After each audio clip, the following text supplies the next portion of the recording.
أشهد أن لا إله إلا الله وحده لا شريك له وأشهد أن محمدا عبده ورسوله أما بعد فأعوذ بالله من الشيطان الرجيم بسم الله الرحمن الرحيم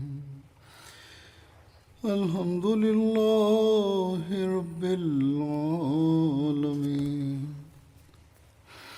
الرحمن الرحيم مالك يوم الدين إياك نعبد وإياك نستعين اهدنا الصراط المستقيم صراط الذين أنعمت عليهم غير المغضوب عليهم ولا الضالين.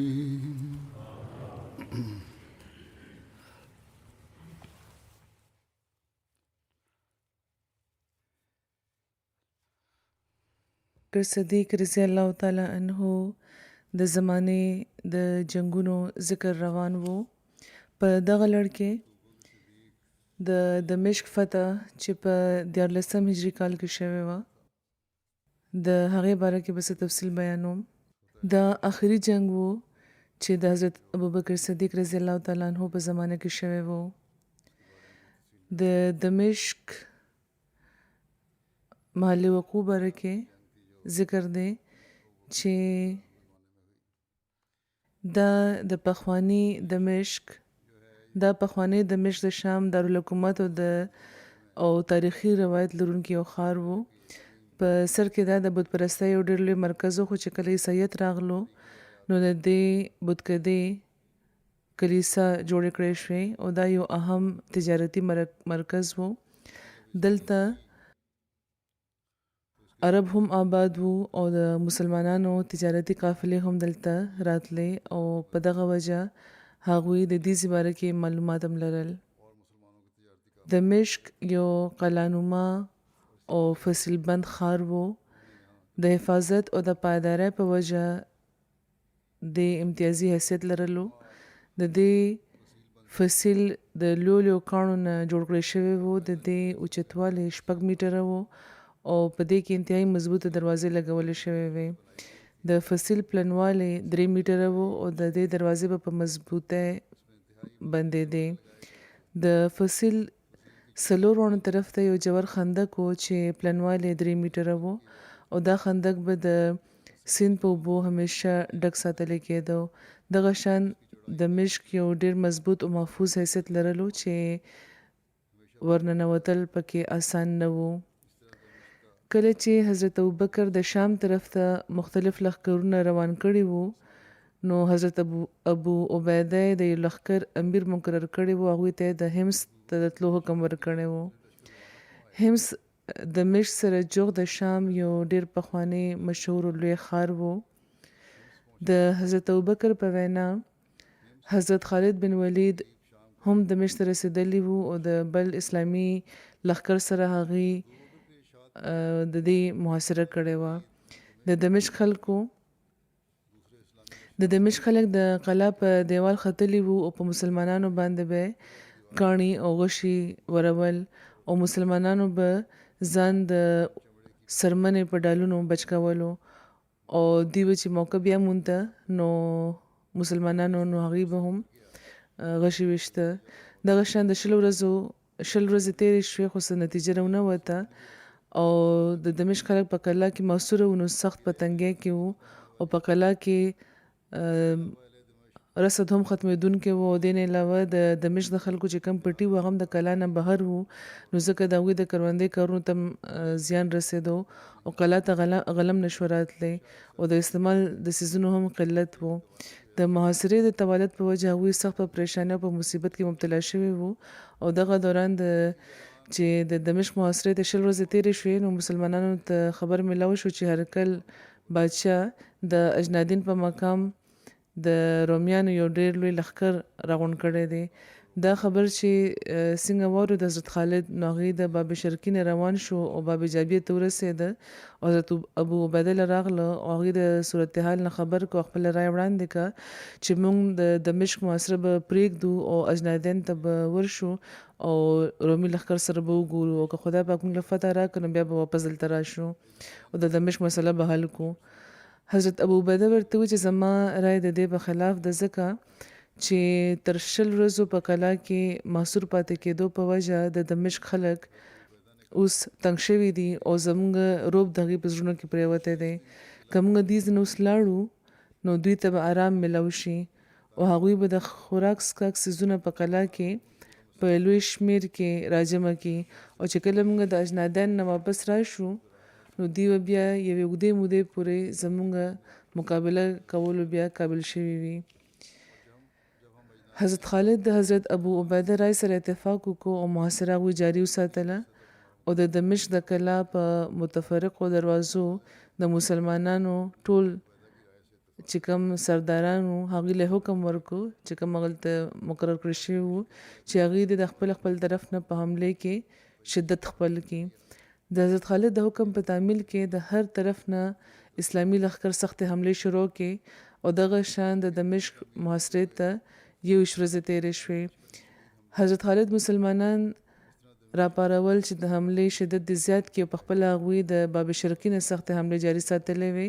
د دمشق خلک اوس ډېر زیات تنګ شوي وو او د هرکل باچا د مدد هغوی انتظار کولو او حضرت خالد مسلسل حملې جاري ساتلې وې. همدغه شان هغوی په جنګ کې مصروفه وو چې هغوی ولیده چې د کلا په دیوال چې کوم رومیان وو هغوی ناڅاپه لاسونه پړکول شروع کړو، په ګډا شو او د خوشحالۍ اظهار یې کولو. مسلمانانو په حیرانتیا هغوی ته کته او حضرت خالد بن ولید چې یو طرف ته وکته نو هغوی ته هلته نه ښکارېدې دوړې ښکارېدې چې راوچتېږي او د هغې په وجه اسمان هم تاریخ ښکارېدو او د ورځ وه خو بیا هم تیاره ښکارېده. نو حضرت خالد فوراً پوه شو چې د دمشق د خلکو مدد لپاره د هرکل بادشاه لښکر را روان دی او لږ څه ساعت کې یو څو مخبرانو هم دغه خبر تصدیق وکړو چې موږ د غر د ګاټۍ طرف ته یو لوی لښکر لیدلی دی او هغه بېشکه د رومیانو لښکر دی. حضرت خالد فوراً راغله او حضرت ابو عبیده د صورتحال نه خبر کړ. هغوی ته دا ووایي چې ما دا اراده کړې ده چې ټول لښکر د ځان سره کم او د هرکل باچا را لېږلي شوي د دغه لښکر مقابلې له ورشم. نو په دغه خبره کې ستاسو څه مشوره ده؟ نو حضرت ابو عبیده و چې دا مناسبه نه ده ځکه چې موږ دا ځای پرېښودو نو د کلا خلک به بهر راشي، موږ سره به جنګ کوي او یو طرف نه به د هرکل لښکر حمله کړي او بل طرف نه به د دمشق خلک حمله وکړي او موږ به د رومیانو د دوو لښکرو ترمنځ په مصیبت کې به ګیر شو. نو په دې حضرت خالد وی چې بیا ستاسو څه رایه ده؟ نو حضرت ابو عبیده ورته وفرمیل چې ته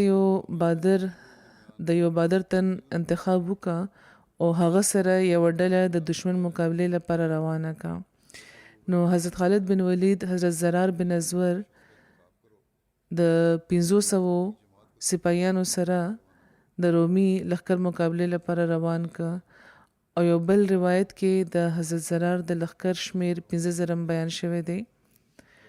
بهرحال حضرت زرار د 500 سپاهیانو سره یا چې سم شمیرو د لښکر هغه د ځان سره او د رومي لښکر طرف ته روان شو. یو څو سپاهیانو چې د رومیانو لښکر وکتو نو هغوی ته وویل چې دا لښکر خو ډېر لوی دی او موږ صرف 500 یو، بهتره به همدا وي چې موږ واپس شو او خپل لښکر سره ملو شو د دې مقابله وکړو. نو حضرت زرار ورته وویل چې د دشمن د کثرت نه مه ویریږئ، خدای پاک ډېر ځل قلت په کثرت باندې غالب کړی دی، هغه به اوس هم زموږ مدد کوي. ملګرو واپس تلل خو د جهاد نه تېښته ده چې خدای پاک نه خوښوي. تاسو به د عربو بادرۍ او په جانصارۍ باندې داغ لګوئ څوک چې واپس تلل غواړي لاړ دې شي، زه خو به جنګېږم او د اسلام نامه به اوچتوم. خدای دې ما چېرته په تېښته ونه ګوري. نو ټول مسلمانانو یو ځای دا وایي چې موږ به د اسلام نه ځارېږو، د شهادت مرتبه به بیا مومو، یعنې موږ جنګ له تیار یو. نو حضرت زرار بیا خوشحاله شو او حکم یې وکړو چې په دشمن باندې یو ځای حمله وکړي په یو وخت او تباهي کوي. مسلمانانو او حضرت زرار په رومي لښکر باندې مسلسل حملې وکړي او په بادره ورسره وجنګېده او د رومي سپه سالار زوی په حضرت زرار باندې حمله وکړه او د هغې په ګس بازو باندې هغه نیزه وواله. د هغې په وجه په ډېر په تیزل د وینې بدل شروع شوې. یوه لحظه پس هغوی د هغه په زړه باندې نیزه وویشته او هغه یې ووژلو. د هغوی نیزه د هغه په سینه کې نښتې وه او د هغې لاس مات شوی و او رومي فوج چې د هغې نیزه خالي ولیده نو د هغې طرف ته راغله او دوی بندیوان که، ځکه چې وسله دوی سره په لاس کې نه وه. صحابه چې دا وکتل چې حضرت زرار قید شوي دي نو ډېر غمجن شو، پریشانه شو. هغوی ډېرې دفاعي حملې وکړې خو خلاص نه کړی شو. د حضرت زرار د ګرفتارۍ خبر چې کله حضرت خالد ته ورسېد نو هغوی ډېر پریشانه شو او د ملګرو نه د رومي لښکر باره کې معلومات واخیسته او حضرت ابو عبیده سره مشوره وکړه او د حملې باره کې یې رایه واخیسته. نو حضرت ابو عبیده ورته وفرمیل چې د دمشق د محاصرې معقول انتظام چې وکړئ نو بیا تاسو حمله کولی شئ. کمانډر چونکې هغه وخت حضرت ابو عبیده و.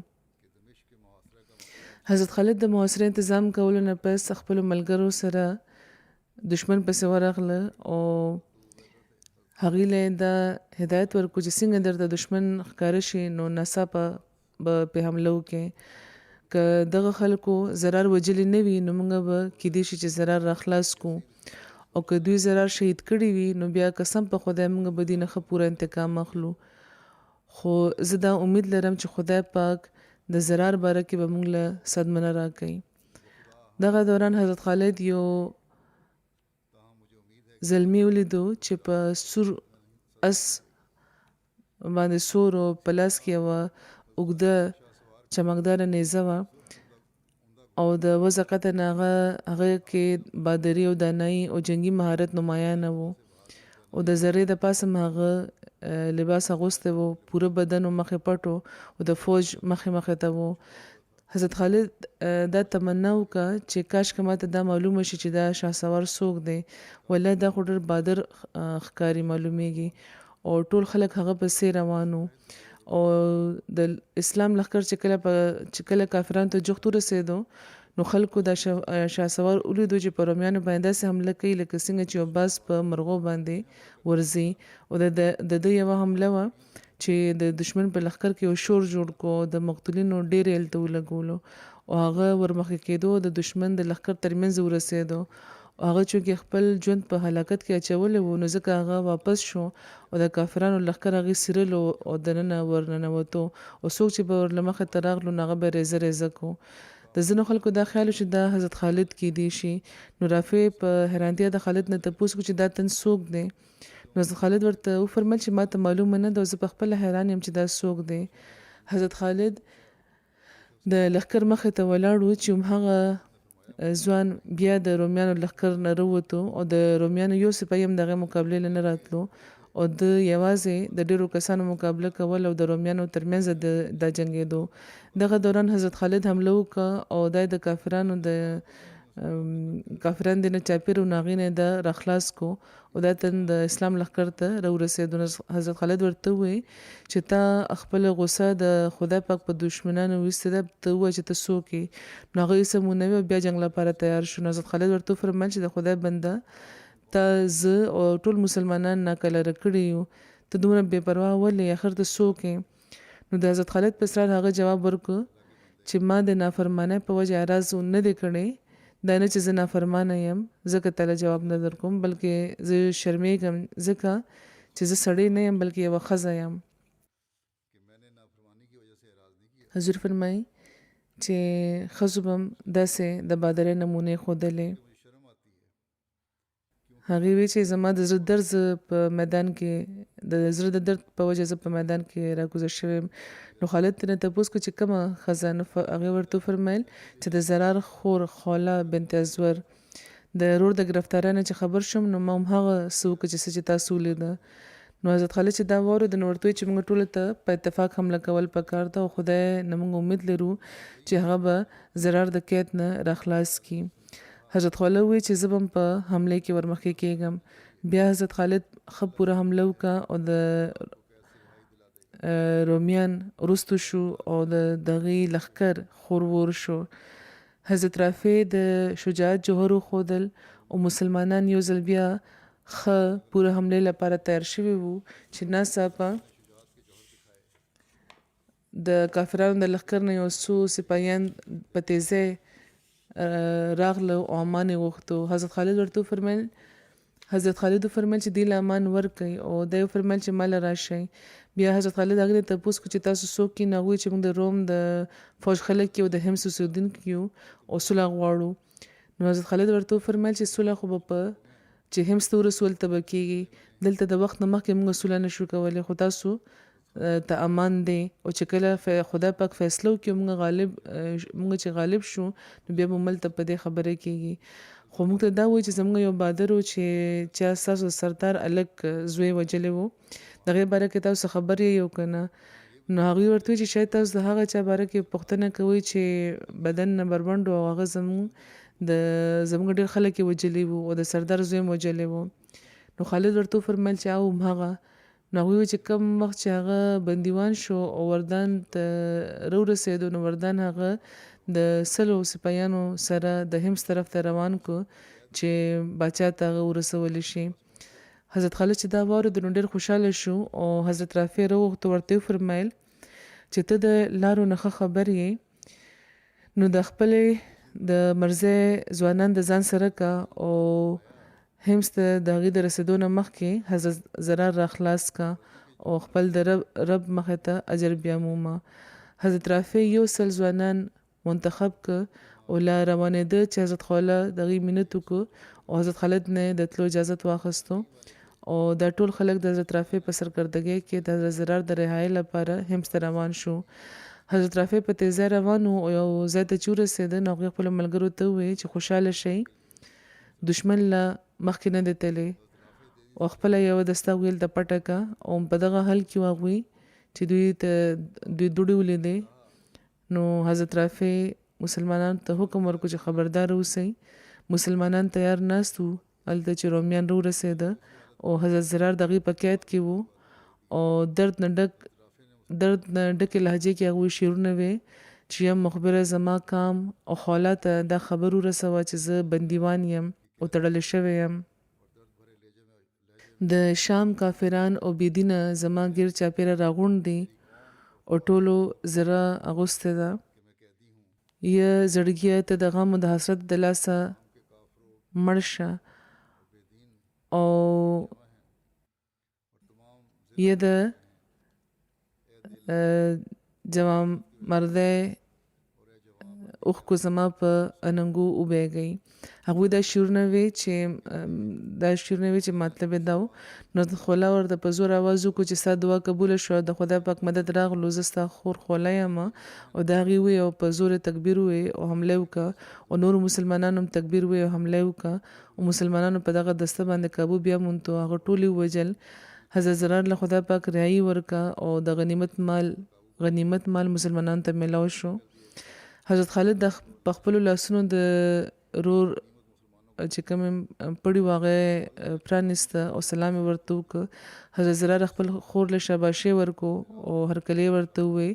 یو اوږده نیزه په لاس کې واخیسته او په یو اس سور شو، د خدای شکر یې وکړو او دلته ورته دا خوشحالي میلاوه شوې هلته په دمشق کې حضرت خالد سخته حمله وکړه او وردان له شکست ورکړو او هغه وتښتېد دغه خلک او مسلمانانو د هغوی تعقیب وکړه او هلته د حضرت زرار او نورو مسلمانانو سره د هغوی ملاقات وشو او د فتح خبر حضرت ابو عبیده ته ولیږلو.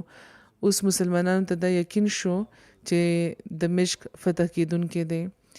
بل طرف ته اسلامي لښکر په دمشق کې مقیم و او د قلعه محاصره جاري وه چې د بصرا نه حضرت عباد بن سعید حضرت خالد لراغله او اطلاع ورکا چې د رومیانو 90,000 لښکر اجنادین کې جمع شوی دی.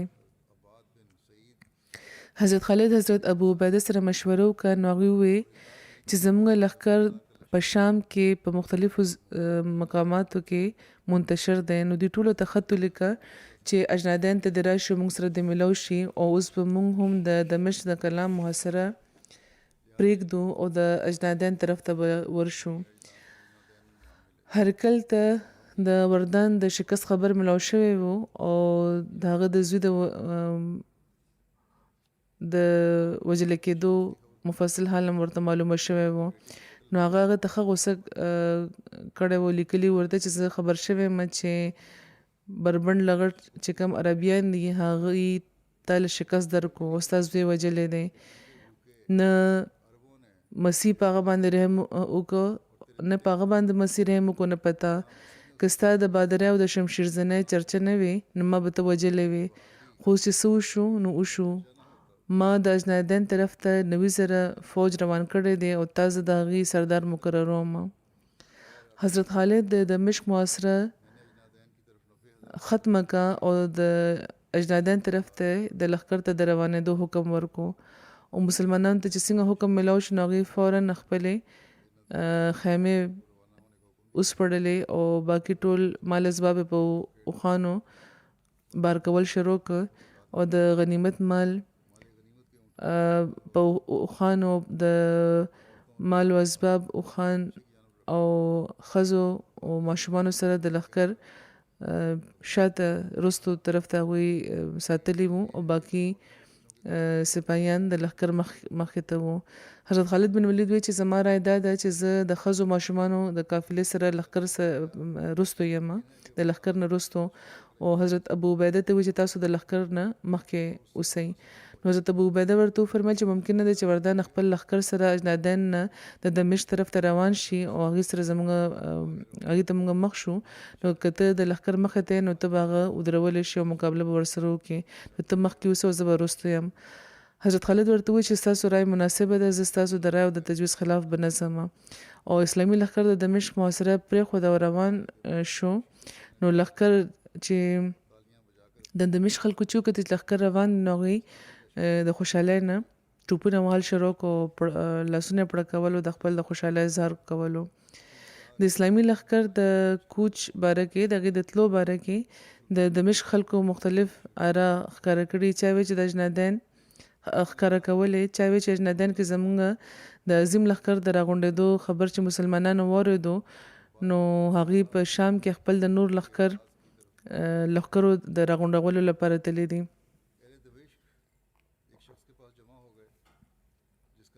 او چا وی چې د محاصرې نه دوی تنګ شو او په بل مقام ته دوی تللی دي لښکر کشي لپاره او ځینې خو دا وی چې د حجاز طرف ته دوی تختې لګیا دي واپس روان دي او د دمشق خلک د یو تن سره راغونډ شو چې نامه بولس سو څومره چې وا خلک او دې نه مخکې هغه چېرته په جنګ کې صحابه سره نو مخ شوی د هغې مخې ته نو راغلی دا د هرکل ډېر معتمد او د اعلی درجې تیرانداز و او د دمشق خلکو هغه خپل امیر کو د هر قسمه لالچ ورلور کو جنگ لپاره تیار کو هغوی په دغه خبره قسمونه خوړه چې به د جنگ میدان نه پرېږدي او نه به تښتي او څوک هم چې هغې کې چې څوک هم میدان پرېږدي نو تا ته به اختیار وي چې هغه په خپل لاس ووژنې.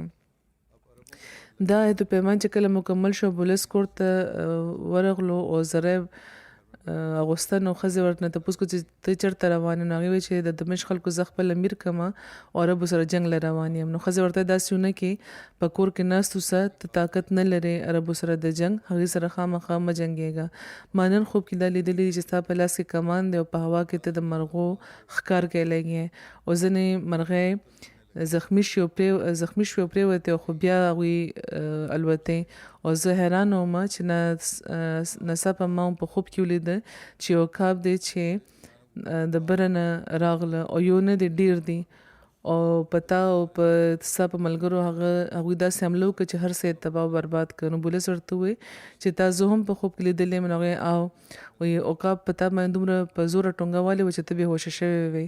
نو بولس چې دا خبرې واورېدې نو خپل ښځه له پړک ورکړ، ورته وویل چې ستا په زړه کې د عربو ویره ناسته ده او خوب کې هماغه ویره ده، نو ته مه ویرېږه. زه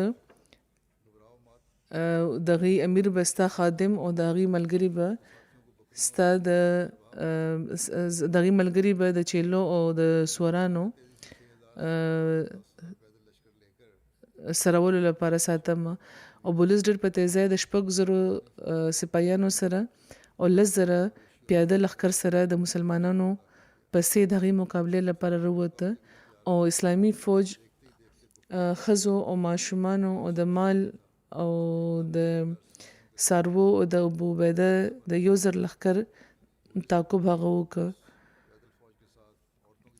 د بولس ورور بطرس پیاده فوج سره د ښځو طرف ته ورمخکې شو او څه ښځې هغې ګرفتارې کړې او د دمشق طرف ته واپس شو. یو ځای ته چې هغه ورسېدو نو خپل د ورور په انتظار کې کېناستو.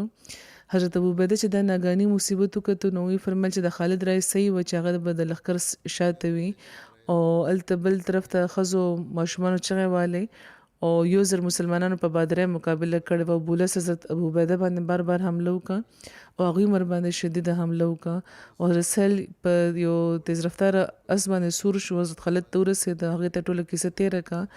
حضرت خالد ان لله ووایي او هغوی حضرت رافع او عبدالرحمن بن عوف یو زر لښکر سره روان کړو چې د ماشومانو د ښځو حفاظت وشي. او دې نه پس حضرت زرار د 1,000 سپاهیانو سره رخصت کړ او په خپله لښکر سره د دشمن طرف ته ورمخکې شو. بل طرف ته حضرت ابو عبیده بولس سره په جنګ کې مصروف وو. په دې کې د مختلفو علاقو نه راغلي د مسلمانانو لښکرونه هم راورسېده. هغوی داسې حمله وکړه چې دمشق نه چې کوم راغلي وو حمله کوونکي رومیان، هغوی ته یقین شو د خپله د ذلت او د خوارۍ. حضرت زرار د اور د شغلو په شان د بولس طرف ته ورمخکې شو. هغې چې ولید هغې نو ولړزېدو او هغې پېژندلې وو. نو بولس د اس نه راکوز شو، پیدل هغه تښتېدو. نو حضرت زرار ورپسې ورغله او هغه ژوندي ونیولو او قید یې کړ. په دغه جنګ کې د کافرانو 6,000 کسانو کې په ګرانه 100 کسان ژوندي پاتې شوي وو. حضرت زرار پریشانه و ځکه چې حضرت خوله هم قید شوې وه. حضرت خالد ورته وویل چې ویرېږه مه، موږ د هغې داسې خلک نیولي دي چې د هغې په بدل کې به هغوی زموږ قیدیان په اسانه رها کړي. حضرت خالد 2,000 سپاهیان د ځان سره کړ او باقي ټول فوج یې حضرت ابو عبیده په حواله کړ چې د ښځو د حفاظت تنظیم وشي او په خپله د قیدي ښځو په تلاش کې راووته. هغوی زر روان وو هغه ځای ته ورسېدل چېرته چې دشمنانو مسلمانانو ښځې قید کړې وې. هغوی ولیده چې هلته دوړې الوزي لګیا دي. نو هغوی ډېر حیرانه شو چې دلته د چا جنګ روان دی. چې معلومه کړه پته یې وکړه نو معلومه شوه چې د بولس ورور بطرس لګې شوی و، ښځې ګرفتارې کې او نهر ته جوخت د ورور په انتظار کې ناست و، ایثار و چې او هغه ښځې په یو بل کې ویشلې او بطرس د حضرت خوله باره کې دا ویلو چې دا زما ده او هغوی ښځې په یوه خیمه کې بندیوان کړې وې او په خپله آرام یې کولو او هغوی ته د بولس انتظار و. نو په ښځو کې اکثر ډېرې بادرې وې او تجربه کارې شهسوارې ښځې وې او هر قسمه جنګ نه خبر وې. دوی یو ځای شوې او حضرت خوله هغې ته وویل چې یا د حمیر قبیلې لوڼو او یا د تبه قبیلې یادګارو تاسو په دې باندې راضي یئ چې رومي کافران د تاسو خپل وینځي کی ستاسو شجاعت او ستاسو غیرت څه شو چې په د عرب په مجلسونو کې به ذکر کېدو. افسوس چې زه دا ګورم چې تاسو کې غیرت او شجاعت او اهمیت نشته او دغه مصیبت نه چې راغلی دی ستاسو مرګ افضل دی. نو صحابیاتو چې دا واورېدل نو ورته وویل چې یا خوله تا چې څه بیانه کړه بېشکه چې سم دی، خو دا موږ ته وایي چې موږ څه وکړو، موږ په قید کې یو، زموږ په لاس کې وسله نشته، موږ څه کولی شو، نه اس دی نه وسله ده او موږ ناڅاپه بندیوان کړی شوي یو. نو حضرت خوله ورته وفرمیل چې هوش وکړئ، د خیمو ستونونه خو موجود دي، نو موږ ته پکار ده چې دا دې راواخلو په دغه بدبختو حمله وکړو، مخکې به خدای پاک بیا مدد فرمایي یا موږ به غالب شو یا به شهیدان شو. نو په دې هرې ښځې د خیمې یو لرګی راواخیستو. حضرت خوله یو لرګی په اوږه کېښود او ور مخکې شوه او حضرت خوله خپل ښځو ته وویل ماتحتو ښځو ته چې د زنځیر د کړو په شان یو ځای شي او بیا یې نه شي نو ټولې به ووژلې شي او د نه پس د هغوی ور مخکې شو یو رومي کافر یې ووژلو. رومي خلکو چې د دغو خلکو جرأت او بادري وکتل نو حیران شو او بطرس وویل چې بدبختو دا څه کوي لګیا دی. نو یو صحابي ورله جواب ورکړو چې نن موږ اراده کړې ده چې په دغو لرګو په ذریعه به ستاسو دماغونه سمو او تاسو به وژنو د خپلو د اسلافو د عزتونو حفاظت به کوو. بطرس وویل چې دی ژوندی ونیسئ او خوله د ژوندی نیو خاص خیال ساتئ. د څلورونو طرف نه 3000 رومیان فوجیانو چې هلکه دینه جوړه کړې وه ولاړو خو یو تن هم د دې ښځو پورې نشو راتلی که هغوی به ورمخکې کېده نو دوی به د هغې اسونه او بیا به هغوی په خپله ووژل. دغه شان 3 سپایان دغه ښځو وژلي وو. بطرس چې دا وکتل نو ډېر غوسه شو هغه د اس نه راکوز شو او خپل ملګرو سره په تورې حمله وکړه خو دا ښځې یو ځای شوې وې او د ټولو مقابله یې کړې وه او هېڅوک هم دوی ته جغت را نغلو. ممکن نه هغوی ته چې دوی ته جغت شوی وي. حضرت خوله ته بطرس وویل چې خوله ته په خپل ځان رحم وکړه زه ستا قدر کوم او زما زړه کې هم تا لپاره ډېر څه دي ته دا نه خوښوي چې زه د باچا په شان ته یم ستا مالک شم او زما ټول جایداد د ستا جایداد شي. نو حضرت خوله ورته وویل چې کافره بدبخته قسم په خدای که زما وس وي نو ستا سر به هم ما په دغه لرګي مات کړی وی. قسم په خدای زه خو دا هم نه خوښوم چې ته زما چیلی او زما اوښانو سره او چېرته دا چې ته زما د برابرۍ دعوه وکړې. نو په دې بطرس لښکر ته و چې دا ټول ووژنئ. لښکر والا د نوي سر نه تیارېده او ابتدایي حمله کوونکي وو چې مسلمانان د حضرت خالد په سرکردګۍ کې هلته ورسېده. هغوی د ټولو حالاتو د واقعیتو نه خبر شو. د ښځو د بادرۍ او د مقابلې نه مسلمانان ډېر خوشحاله شو او بیا پوره لښکر د کافرانو نه ګیر چاپېره یو حلقه جوړه کړه او یو ځای پې حمله وکړه. حضرت خوله چغه کوه دی چې د خدای پاک مدد راورسېده او خدای پاک مهرباني وکړه. چې کله بطرس مسلمانان ولیده نو پریشانه شو او تښتېدو خو د تښتېدو نه مخکې هغه ولیده چې 2 مسلمانان شهسواران دي چې دغه طرف ته راځي. هغې یو حضرت خالد او بل حضرت زرار. نو زرار یو نظه په هغه وویشته او هغه د اس نه پریوتو نه بچ شو خو بیا زرار په بل وارو کومل ته هغه پریوتو. مسلمانانو ډېر زیات رومیان وژلي وو چې کم بچ پاتې شو هغه دمشق ته وتښتېده. چې کله حضرت خالد واپس راغلو نو بولس راوغوښته هغې ته اسلام وړاندې کړو. ورته وفرمیل چې اسلام قبول کړه ګینې تا سره به هم هغه سلوک کېږي چې کوم ستا ورور سره شوی دی. بولس وویل چې زما ورور سره څه شوي دي. نو خالد ورته وفرمیل چې هغه وژلی شوی دی. نو بولس خپل د ورور انجام چې وکتو نو دا یې وویل چې اوس د ژوند هېڅ خوند پاتې نه دی ما هم زما ورور سره میلاو کوي. نو هغه هم بیا ووژلی شو. بهرحال اسلامي لښکر بیا د اجنادیان په مقام باندې راغونډ شو. دا تفصیل مخکې بیان شوی دی. د دمشق د دویمه محاصره بیا شوې وه. مخکې خو پرېښې وه هغوی دا محاصره خو اوس د دغه جنګ نه پس د دمشق د دویمه محاصرې باره کې لیکلی شوي دي چې د اجنادیان د فتح نه پس حضرت خالد اسلامي لښکر له حکم ورکو چې هغې د دمشق طرف ته یو ځل بیا ورشي. د دمشق خلک په اجنادیان کې د رومي لښکر د شکست نه مخکې نه خبر شوي وو خو چې کله هغوی دې نه خبر شو چې اسلامي لښکر اوس د دمشق طرف ته را روان دی نو هغوی ډېر ناکلاره شو. د دمشق په اطرافو کې چې کوم اوسېدونکي خلک وو هغوی وتښتېد او په قلعه کې هغوی پناهګزین شو. په قلعه کې کافي شمېر کې غله او د استعمال څیزونه هغوی جمع کړه چې که د اسلامي لښکر محاصره اوږده شي نو ذخیره د هغوی ختمه نه شي.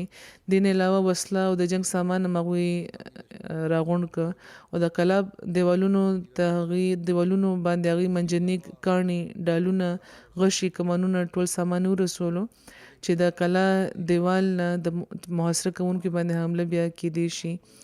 اسلامي لښکر د دمشق سره جغت ایثار و اسلامي لښکر بیا ورمخکې شو او د قلعه محاصره وکړه. حضرت خالد د دمشق ټولو دروازو باندې سرداران د هغې د لښکر سره مقرر کړ. هغه د دمشق حاکم تومه و. د دمشق رئیسانو امیرانو د دانشمند خلکو تومه له مشوره ورکړه چې موږ اسلامي لښکر سره د مقابلې توان نه لرو نو یا خو د هرکل نه مدد وغواړه یا بیا مسلمانانو سره مصالحت وکړه او چې هغې څه وغواړي هغه ورله ورکړو خپل ژوند بچ کړه. نو په دې تومه په تکبر او په غرور دا وایي چې زه د عربو هیڅ حیثیت نه ګڼم، زه د هرکلی اعظم زوم یم او د جنگ ماهر یم، او زه چې یم مسلمانان په دغه ښار کې د قدم ایښودو جرأت به ونه کړي. د رئیسانو په پویولو تومه هغې دا ووایي، هغې ته دا ووایي او تسلي ورله ورکړه چې ډېر ژر به د هرکل له طرفه یو لوی لښکر زموږ مدد له راځي. د تومه هر طرف نه په مسلمانانو باندې سخت حملې حکم ورکړی و. دغه حملو دوران ډېر مسلمانان زخمیان شوي وو، شهیدان شوي وو. حضرت ابان بن سعید هم یو زهرجن غشی ور باندې لګېدلی و او د غشی ویستو نه پس ته هغوی په زخم باندې امامه تړلې وه، خو لږ ساعت پس زهر د هغوی په ټول بدن کې خور شو او هغوی بېهوشه شو. او څه وخت پس ته هغوی جام شهادت نوش کړه. د حضرت ابان نکاح د اجنادیان د جنگ دوران حضرت ابان سره شوی و. د هغې لاس باندې د نکریزو رنګ او په سر کې لا د عطر خوشبو باقي وه، یعنې بالکل تازه د هغوی واده شوی و. حضرت ابان د عربو هغو بهادرو ښځو کې شمیرل کېده چې په جهاد کې به وړاندې وه، او چې کله هغې د خپل خاوند د شهادت نه خبر شو نو په منډه هغوی راغله او تندکونه یې خوړه او د خپل خاوند مړي سره هغه د صبر او د استقلال یو پیکر په شان ولاړه وه او د خولې نه د ناشکرۍ یوه کلمه هم نه وه راویستې او د خپل خاوند په جدایۍ کې یو څو شعرونه وویې. او حضرت خالد بن ولید د هغې د جنازه وکړه او د تدفین نه پس حضرت ابان خپل خیمې ته د یو محکم عزم او یو پخې ارادې سره ورغله، خپله وسله راواخیسته، خپل مخ باندې کپړه وتړله او د باب تومه ته ورسېده چېرته چې د هغې خاوند شهید شوی و. هلته هغه وخت سخت جنگ جاري و.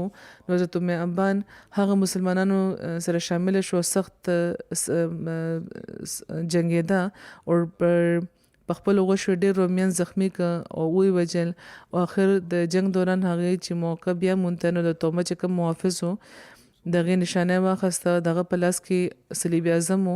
دا د سرو زرو نه جوړ صلیب و چې پکې قیمتي جواهر هم لګېدلي وو. صلیب اعظم به چې کوم ته اوچت کړی و هغه به رومیانو له د جنگ ترغیب ورکولو او د صلیب په وسیله به د فتح او د کامیابۍ دعا به غوښته. حضرت د ابان تیر چې څنګه په هغه ته نه لګېدو نو د هغه د لاس نه صلیب پرېوت او مسلمانانو په لاس ورغلو. تومه چې کله ولیده چې صلیب د مسلمانانو په قبضه کې ورغلو نو هغه خپلو ملګرو سره د هغه واپس اخیستو لپاره لاندې راکوز شو او دروازه هغه کولاوه کړه، د مسلمانانو مقابله شروع کړه.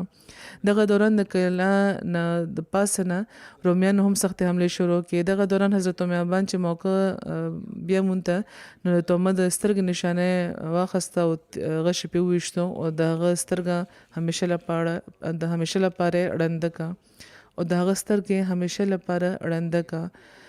او په دې تومه مجبور شو خپلو ملګرو سره په رستو کېدو او هغه کلا ته ورداخل شو، دروازې بندې کړې.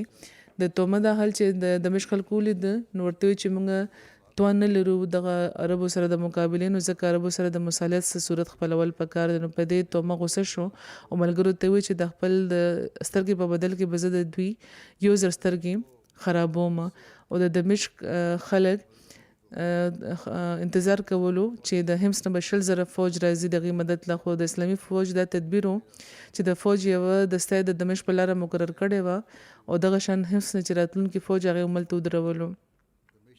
مسلمانانو د دمشق سخته محاصره کړې وه او په هغې باندې په حملو د تیراندازۍ او د منجنیکونو د دشمن به ښه پریشانه کول. او د دمشق خلکو ته چې کله دا یقین شو چې امداد دوی ته نشي رارسېدی نو دوی کې کمزوري او بزدلي پیدا شو. هغوی نور جدوجهد پرېښودو او مسلمانانو کې دا جذبه چې د هغې زړونه فتح کی د دې جذبه زیاته شو. د دمشق د خلکو دا خیال و چې په جیمې په شدت کې به مسلمانانو د اوږدې محاصرې تکلیفونه برداشت نه کړی شي، خو مسلمانانو د حالاتو ډېر په بادرۍ مقابله وکړه. د دمشق د اطرافو ته چې کوم خالي کورونه وو هلته هغه د خپلو راحت او د آرام لپاره استعمالول او د هفتواري انتظام مطابق په وار چې کوم فوج په محاذ هغه به آرام کولو، چې کله به هغه لاړو بیا بل نور فوج راغلو هلته به آرام کولو او په دروازو باندې به د چې کوم فوجي دستې وي د هغې پسې به د هغې حمایت او د نګرانۍ لپاره بیا به بل فوج مقرر شو. دغه شان د اوږدې نه اوږده محاصرې باندې هم قابو بیا موندل اسان شو. خو مسلمانانو په دې باندې بس نه کړی بلکې د دشمن منظم رکاوټونه ماتولو لپاره د هغې میداني تحقیقات او جنگي چلونه هم خپل کار کولو او د رکاوټونو د دغه منظم او په طویله سلسله کې حضرت خالد بن ولید په یو داسې مناسب مقام په انتخاب کې کامیاب شو چېرته چې په دمشق کې داخلېدل ممکن وو او دا د دمشق ټوله کې بهتره خطه وه او دیزي کې د خندق چې کومې اوبه وې هغه ډېرې ژورې ولته نه داخلېدل ډېر زیات ګران کار و. نو حضرت خالد دا تدبیر راوستی ولته دمشق ته داخلېدو چې پړی راغونډ کړ چې فصل باندې د خطو د دمشق کې د ورکوزېدو لپاره د دینه د پونو کار واخستې شي. حضرت خالد بن ولید ته پس ذریعه دا خبر ملو شوی و چې د دمشق کم بطریق دی د رومي فوج کم لزر لخر دغه قائد دغه کړه ماشوم شوی دی او د یو کمانډر کړه چې دغه ماشوم شوی نو ټول خلک چې دغه کم محافظان سپایان مو په دعوت کې مشغوله وو نو غي خوراک څخه کړه مس شوی وو او د شوی وو او د خپل ذمہوارونو غافلان وو. نو دغه دوران حضرت خالد بن ولید د خپل وسوملګرو سره د مشکیزو په سهاره خندق هغې پار کو تر فصلې ورسېد او د پړو په ذریعه هغې پړی وتړل هغه د پوڼو په تور د فصل باندې په مضبوطیانو خلول او ډېر پړی هغوی د فصل پورې ځوړند کړ او دغه پړو په سهاره هغوی ډېر زیات ګڼ شمېر کې مسلمانان په فصلو خطه او دننه ورکوز شو او تر دروازو پورې ورسېد. د دروازو کونډې هغوی په توره پرې کې او بیا لیکې دغه شان اسلامي فوجونه په دمشق کې داخل شو. د حضرت خالد فوج په مشرقي دروازه قابض شو نو رومیان ناکلاره شو او حضرت ابو عبیده نه په مغربي دروازه کې د صلح خواست وکړو. حالانکه مخکې د مسلمانانو له طرفه د صلح خواست هغوی مسترد کړی وو او په جنگ باندې هغوی اصرار کولو ضد و د هغوی. حضرت ابو عبیده په خوشدلۍ صلح منظوره کړه او په دې رومیانو د قلعه دروازې پرانیستې او مسلمانانو ته چې زر راشي او موږ دغه دروازې حمله کوونکي یعنې حضرت خالد نه بچ کړي. نتیجه دا شو چې د ټولو دروازو نه مسلمانان په صلح په ښار کې داخل شو او حضرت خالد د خپل دروازې نه جنگیده او په ښار کې داخل شو.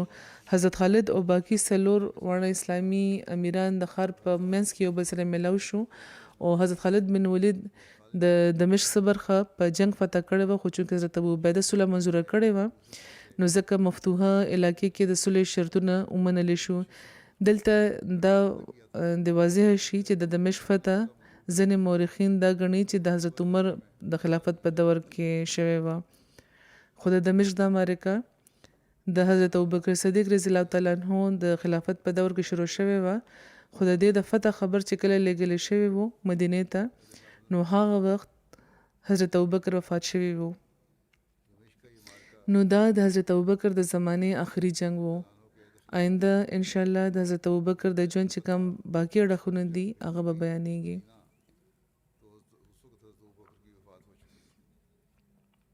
حضور فرمایي چې دا وخت زه د یو څو مرحومینو هم ذکر کول غواړم.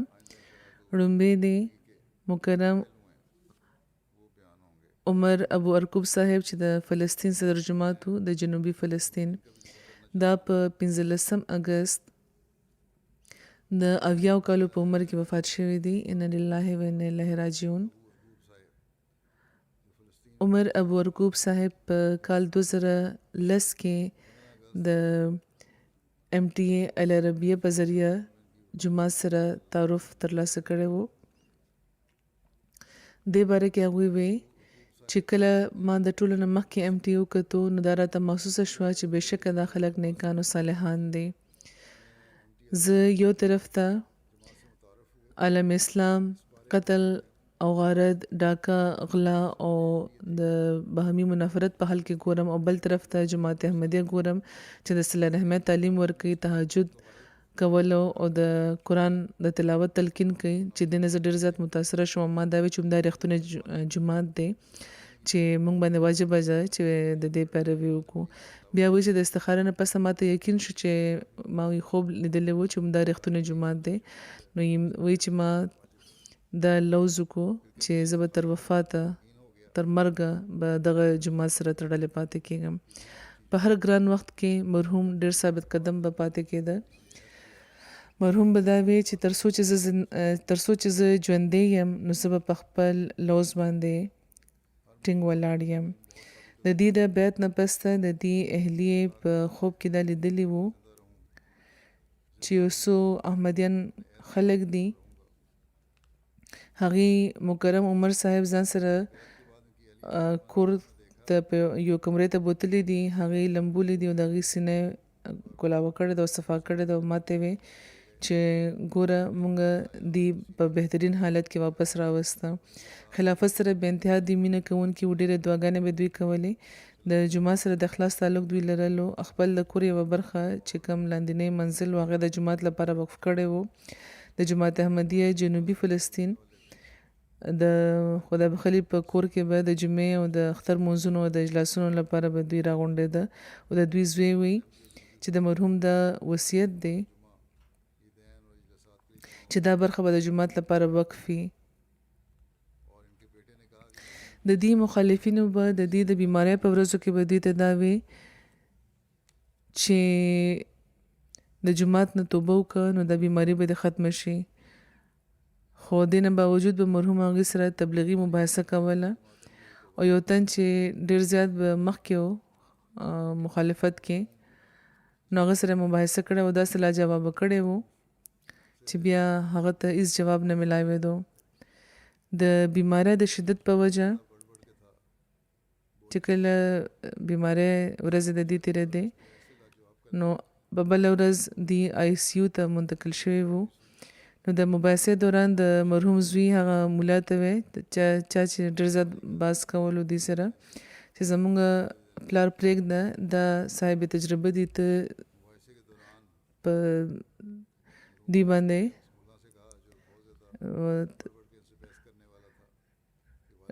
دا نشي پته منلی. نو بهرحال زه وی چې مرحوم په مرض الموت کې دا نصیحت کړی و چې زما په مرګ باندې خفه نه شئ او د حضرت بلال رضی الله تعالی عنہ دا قول به وی چې سبا به زه خپل ګران محمد صلی الله علیه و آله وسلم او د هغې صحابه سره به ملاویږم. دوی د هر چا ډېر خوښ وو او ډېر ښایسته شخصیت دوی لرلو. د دوی اهلیه او 3 زامن دي او 4 لوڼې دي. خدای پاک د دې ماشومانو ته هم د احمدیت قبلولو توفیق ورکړي. څوک چې پکې احمدیان نه دي او د دې درجات دی اوچت کړي، د مغفرت او د رحم سلوک دی ورسره وفرمایي.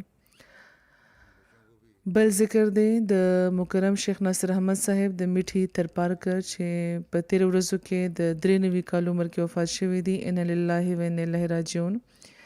د میټي د ټولو نه ړومبی احمدي وو. په کال 1909 کې هغوی احمدیت قبول کړی وو. یو پرجوشه داعی الله او د دین غیرت لرونکي نر احمدي وو.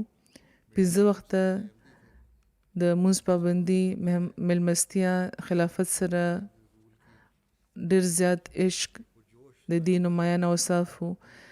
میټي او د دې چې کوم خوشه علاقې وې د هلته د ګڼ شمېر بیعتونه کولو دوی ته توفیق ملو شوی و. د هغه زړومبی جومات هم د دې چې یو ځای ورکړی هلته جوړ کړی شوی و. د خاندان او د برادرۍ له طرفه د شدید مخالفت سره د دوی مخ وو. په خاص طور د ماشومانو د ودونو په وخت د دې د برادرۍ او د خاندان نه بهر احمدیانو کې رشته کول نه په ودرولو لپاره دې باندې ډېر زیات دباو و. د دې مقاطعه شوې وه او په ودونو کې نو شامل شوي. د خدای پاک په فضل هغوی د مخالفت نه باوجود ټول ماشومان ودونه په احمدیانو کورونو کې کړي دي او د ماشومانو د تربیت طرف ته دوی خاص پام لرلو. ټولو باندې قرآن ویلو، د منځونو پابنده کړي وو او خپلې ښځې چې مخکې هندو وې او د روایتي د هغوی لباس به وه هغه یې پرې پرېښود او برقع ور باندې اغوسته وه. حضرت خلیفة المسیح رابعي یو ځل د دې ته خراج تحسین ورکړی و. دا یې فرمایلي و چې که په هر سنټر کې موږ یو ناصر پیدا کړو نو یقینا به موږ به کامیابه شو. د دې په پسماندګانو کې 2 زامن دي او 4 لوڼې دي. د دې ماشومان هم د دین خدمت کوي. واقفي زندگی دی. خدای پاک دې د مرحوم درجات اوچت کړي. دریم چې کوم ذکر دی هغه د ملک سلطان احمد صاحب دی چې سابق معلم دی د وقف جدید. دیم په 13 ورځو کې د 4 کال عمر کې وفات شوی دی. ان لله و انا الیه راجعون. په کال 1938 کې په کانسوانا ضلع جنګ کې دوی پیدا شوي وو. پیدایشي احمدي وو. د دې په خاندان کې احمدیت د دې د والد محترم سجاده صاحب المعروف شهزاده په ذریعه راغلی وو. هغوی د حضرت مسلم موعود رضی الله تعالی عنه په زمانه کې په خپله قادیان ته ورغلي وو او بیعت یې کړی وو. دوی تر میډل پورې تعلیم ترلاسه کولو نه پس په کال 1960 کې د وقف جدید د لاندې د خدمت خواست کړی وو. د دې وقف قبول شو او بیا حضرت خلیفة المسیح رابع چې کله د وقف جدید انچارج وو د هغوی زر تربیت دوی پاتې شوي وو او سموده پورې هغه ځینه تربیت ترلاسه کولو نه پس کال 1960 کې د معلم په تور د دې تقرري شوې وه. تر پارکر ته لیږلی شوي وو. ډېر کار کړی و. هغوی هلته بیا د پاکستان نورو علاقو کې هم دوی پاتې شوي وو. د 38 کالو نه زیات د دوی د خدمت دور دی. کم کارونه به چې ورته سپارلی شوي وو نو هغه به دوی ډېر په خوش اسلوبۍ ترسره کول. د تبلیغ ورته ډېر زیات شوق و. په دغه وجه په کال 1968 کې په دې باندې قاتلانه حمله هم شوې وه. صداقت، ملل نثاري، میلمستیا، خوشمزاجي د دې بنیادي اوصاف وو. تهجد ګزاره وو. د جمع مونځ پابنده وو. دعاګو وو. تر مرګه پورې د خلافت نظام سره د وفا تعلق دوی ساتلی وو. اولاد ته به هم د دې تلقین کولو. په غم ځپلو کې د اهلیې نه علاوه 3 زامن او 2 لوڼه شامل دي. خدای پاک د مغفرت او د رحم سلوک ورسره وفرمایي دي او د دې درجات دې اوچت کړي. بل ذکر دی د مکرم محبوب احمد راجکی صاحب چې سعدالله پور منډي بهاودین اوسیدونکي دي. دیم په تیرو ورځو کې د 80 کالو په عمر کې وفات شوي دي. ان لله و انا الیه راجعون. دی موسی وو. په غم ځپلو کې 2 زامن او 1 لور شامل دي. یو زوی د دوی بهر دی په جرمني کې او لاهور کې مقیم دي. د دوی د حضرت مسیح موعود علیه السلام د صحابه د حضرت غلام علي راجیکی صاحب زوی او د حضرت مولوي غلام رسول صاحب راجیکی وراره وو او د حضرت مولوي غوث محمد صاحب نوسی وو. د دوی زوی مبرور صاحب بیانوي چې دوی ته 30 کالو پورې د سعدالله پور جومات د صدر په طور د خدمت توفیق ترلاسه شوی وو. ډېر دعاګو وو. رسول کریم صلی الله علیه وسلم د حضرت مسیح موعود علیه السلام رښتونی فدایي خلافت سره ډېره زیاته مینه لرونکي نر او بادر د سلسلې خادم وو. 3 ځله دوی ته توفیق ملاو شوی د سیر راه مولا پاتې کېدو. 5 وخته مونځ پابندي به دوی کوله او باقاعدګۍ سره به ډېر اوږد د تهجد مونځ به کولو. بې شمېره موقعو باندې خدای پاک د دې دعاګانو ته د قبولیت د فوري قبولیت شرف بخلی وو. صاحب رویا او کشوف مو د سیرې دوران ورته ډېر خوبونه راتله چې فلانه ورځ به رهایي کېږي او په فلاني وخت به دا واقع کېږي او بیا هم هغه شان به کېده هم. په ورځ کې به اکثر په درود شریف او په دعاګانو کې به مصرف وو.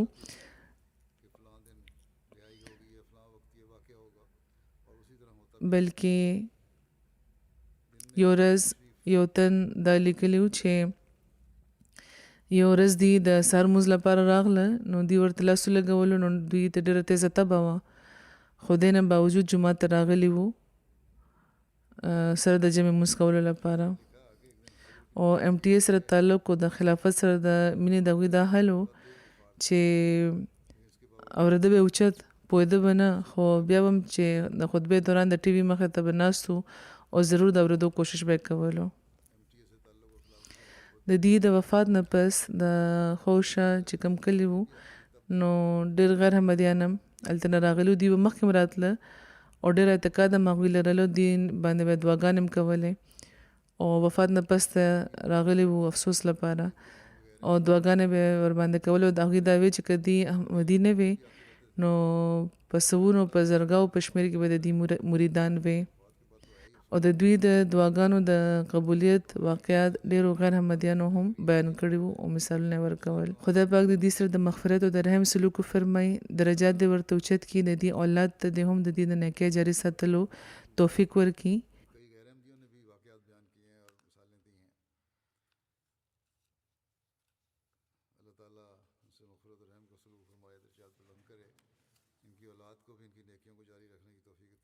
د دغو ټولو به انشاءالله د منظورو نه پس ته د دې جنازه کېږي.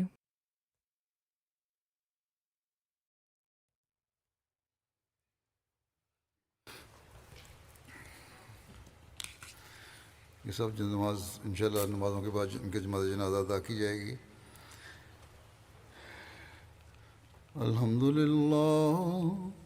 अल्हम्दुलिल्लाह नहमदुहु व नस्तईनुहु व नस्तगफिरुहु व नुमिनु बिही व नतवक्कलु अलैहि व नऊज़ु बिल्लाहि मिन शुरूरि अनफुसिना वमिन सय्यिआति अअमालिना मन यहदिहिल्लाहु फला मुदिल्ल लहु वमन युद्लिल्हु फला हादिय लहु वनशहदु अन ला इलाहा इल्लल्लाह वनशहदु अन्ना मुहम्मदन अब्दुहु व रसूलुहु इबादल्लाह रहमकुमुल्लाह